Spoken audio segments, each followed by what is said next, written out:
Salam, kami Swastiastu, Namo Buddhaya, salam kebajikan. Anak-anak apa kabar? Semoga kalian baik-baik saja, dilindungi oleh Tuhan Yang Maha Esa. Hari ini, pada video ini, masih bersama Pak Iman di Mr. IM.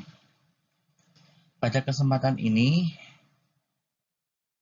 kita akan membahas tentang latihan soal dan pembahasannya. Kita bahas sama-sama.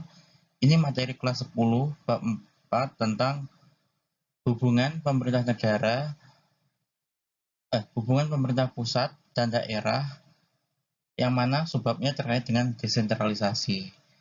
Namun, sebelum kita membahas soalnya, kita berdoa terlebih dahulu di dalam hati agar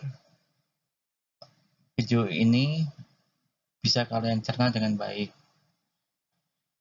Kita berdoa terlebih dahulu yuk. Berdoa menurut agama dan keyakinan kalian masing-masing. Pak Iman, persilahkan.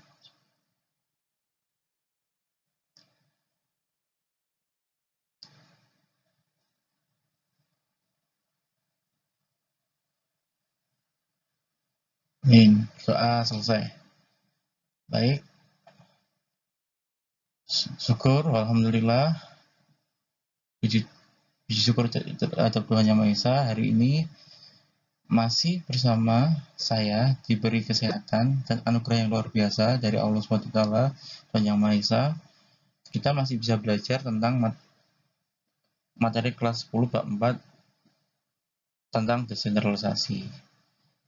Silakan dipersiapkan medianya, baik buku tulis, alat belajarnya, laptop, dan lain sebagainya.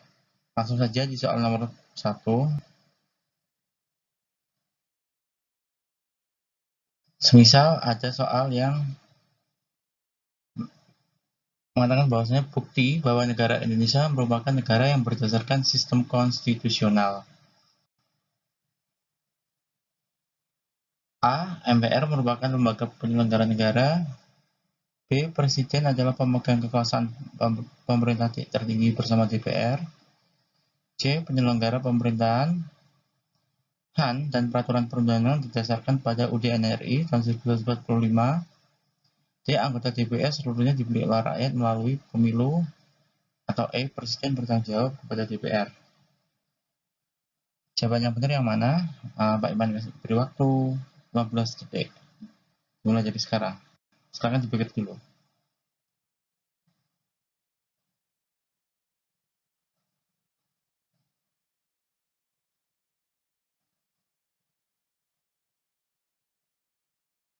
Baik, sudah ketemu jawabannya? Baik, jawabannya di soal nomor 1 adalah yang C. Mengapa? Mengapa yang C? Yuk kita bahas sama-sama. Di pertanyaan nomor 1 dikatakan bahwasanya bukti. Tolong digarisbawahi kata bukti. Bukti ini adalah sesuatu yang bisa ditunjukkan kepada orang lain baik secara tertulis maupun tidak tertulis, tapi lebih pasnya, lebih mengenanya itu yang secara tertulis, bukti nyata secara tertulis bahwa negara Indonesia ini merupakan negara yang berdasarkan sistem konstitusional. Digarisbawahi kata sistem konstitusional ini merujuk pada peraturan perundang-undangan. Jadi nomor 1 itu maksudnya adalah bukti, maksudnya yang bisa ditunjukkan kepada orang lain bahwasanya negara Indonesia merupakan negara yang punya sistem peraturan perundang-undangan. Jadi ada tata urutan perundang-undangan. Itu yang mana? Jawaban yang benar yang C. Mengapa? Karena penyelenggaraan pemerintahan dan peraturan perundangan itu didasarkan pada UUD NRI tahun 1945. Kata UUD NRI tahun 1945 ini merupakan suatu buktinya. Gitu. Sementara yang sistem konstitusionalnya adalah penyelenggara pemerintahan dan peraturan perundang-undangan. Jadi buktinya, jadi kegiatan itu didasarkan pada suatu bukti. Jadi itu logika berpikirnya. Nanti kalau ada soal seperti ini, biar kalian tidak bingung. Sampai sini paham ya? Jadi nomor 1 jawabannya yang C. Lanjut di soal nomor 2. Kalau soal nomor 2 berbunyi, dalam sistem pemerintahan presidensial di Indonesia, apabila DPR tidak menyetujui rancangan anggaran yang diajukan oleh pemerintah, maka pemerintah A. mengubah DPR dengan kekuatan politik, B dan C itu menentukan sendiri anggaran tersebut, C. meningkatkan pembukuan biaya, D. mencari dari sumber dari luar negeri, atau E. menjalankan anggaran tahun yang lalu. Jawaban yang benar yang mana? Pak Iman beri waktu 15 detik ya. Silahkan dipikir dan terlebih dahulu. Yuk, 1, 7,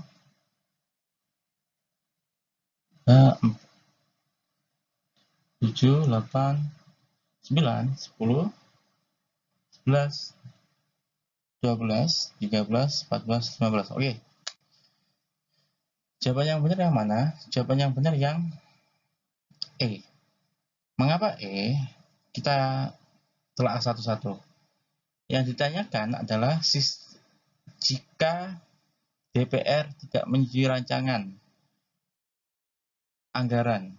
DPR itu sebagai kekuasaan legislatif. Sementara pemerintah ini sebagai kekuasaan eksekutif. Logika berpikirnya, jika pemerintah di tahun 2020 ini dia mau mengajukan anggaran sebesar 10.000 misal untuk di anggaran 2021 mau mengajukan anggaran sebesar 10.000. Ternyata kemarin di tahun 2020 masih ada anggaran sebesar 8.000 rupiah, misal ya. Di tahun 2001 pemerintah akan mengajukan anggaran sebesar 10.000. Ternyata sama DPR sebagai kekuasaan legislatif ini ditolak. Mungkin karena APBN-nya masih kurang, defisitnya masih banyak utang-utangnya, sehingga ditolak nih rancangan anggarannya.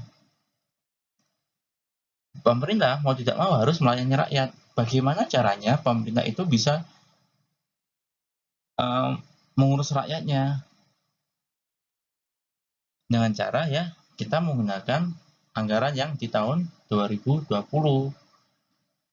Anggaran 2020 dipakai di 2001 sebagai urgenitas tadi, sebagai darurat tadi, sehingga mau tidak mau tadi, masa iya mencari sumbangan atau sumbangan dari luar negeri, kan tidak mungkin. Nanti jatuhnya ke utang. Menempatkan sendiri anggaran tersebut tidak mungkin pemerintah, karena itu wewenangnya dari DPR sebagai kekuasaan legislatif. Fungsinya adalah fungsi anggaran. Jadi yang benar yang E. Lanjut soal nomor 3.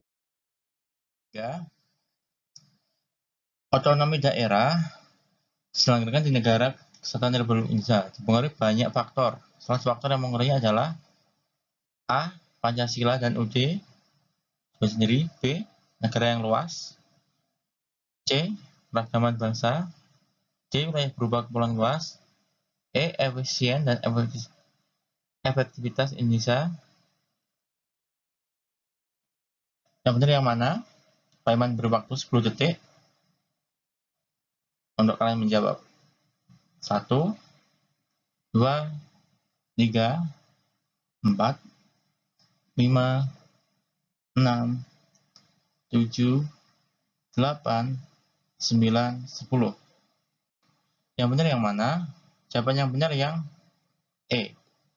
Mengapa E? Kita telah satu-satu. Otonomi daerah ini dilakukan oleh Indonesia ini banyak faktor. Kemarin Pak Iman sebut bahwasanya permasalahan rakyat kita itu sangat luas, sangat kompleks ya permasalahannya.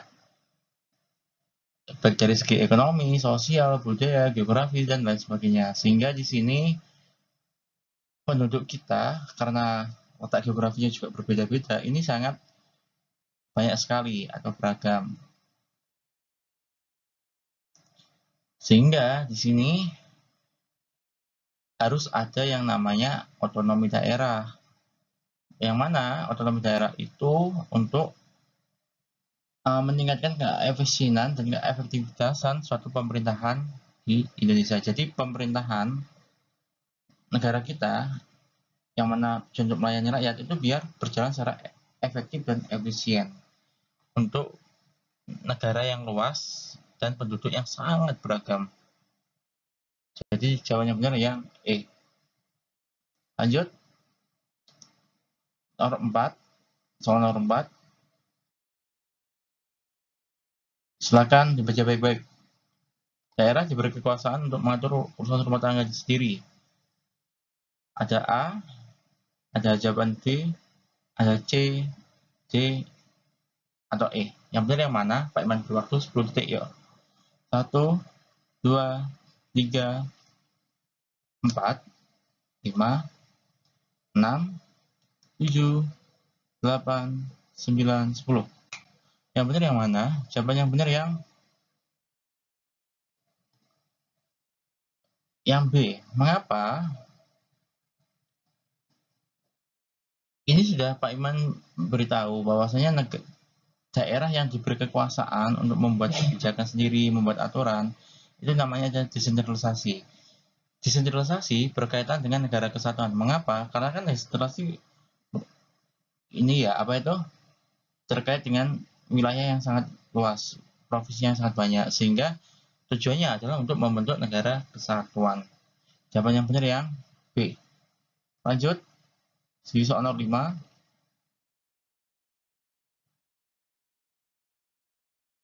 Silakan dibaca. Sebuah penyerahan wewenang pemerintahan oleh pemerintah disebut apa? Ada A, ada B, ada C, ada D. Jawaban yang benar yang mana?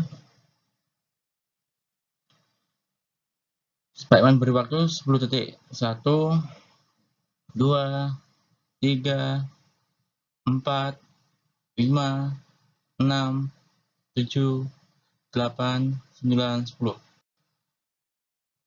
Yang benar yang D. Mengapa? Ini sebuah penyerahan itu merupakan suatu kegiatan. Perlu kalian ketahui, kata-kata yang belakangnya ada kata sasi itu merujuk pada suatu proses atau kegiatan, semisal desentralisasi, habituasi, terus apa lagi ya, transmigrasi, sosialisasi. Ini merujuk pada suatu proses atau kegiatan. Di nomor 5 ini merupakan suatu kegiatan. Coba digarisbawahi sebuah penyerahan. Penyerahan kan merupakan suatu kegiatan. Ini jelas jawabannya yang D. Lalu yang A itu kalau otonomi daerah itu merupakan suatu hasilnya. Hasil yang telah dilakukan suatu desentralisasi. Jadi hasil dari desentralisasi adalah ya otonomi daerah. Jadi itu perbedaan otonomi daerah dan desentralisasi. Gampang ya? Lanjut di soal nomor 6, soalnya terakhir.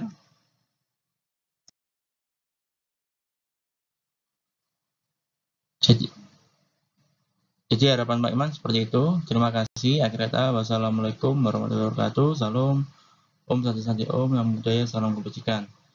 Terima kasih. Semangat belajar menuju Indonesia yang sehat. Terima kasih. Semangat.